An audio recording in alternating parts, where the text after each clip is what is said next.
باشید. سلام به رو خوبید خانم ماهت. جراحی؟ مرسی، من عالی.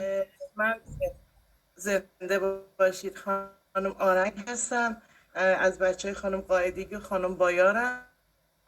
میخواستم بگم یه پسری دارم تقریبا 8 سالشه. مشکل رفتم سونو دادم، گفتن که لوزه سوم داره، میخواستن عمل کنن.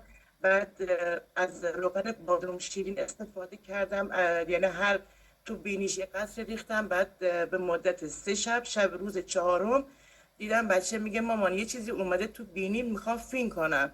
گفتم مامان فین کن، اشکال نداره، معذرت میخوام. فین که کرد باورتون نمیشه یه حالت چیز گوشتی از بینی افتاد. یعنی بچه من 3 سال بود خانم جراحی، نمیتونست شب راحت بخوابه. بعد تو دماغی صحبت میکرد، سرما که میخورد مرتب سرما بعد میخورد. بعد که سرما این بینی، معذرت میخوام، فقط عفونت های سبز میومد. بعد که این افتاد، این چیز گوشتی افتاد دیگه، نمیدونم روزش بوده یا هر چیزی بود تو بینی بچه بود. بعد از این بچه من نه مریض شده دیگه، نه تو دماغش صحبت میکنه، نه از بینیش عفونت میاد دیگه. شبا خدا رو خیلی شکر. راحت میخواد.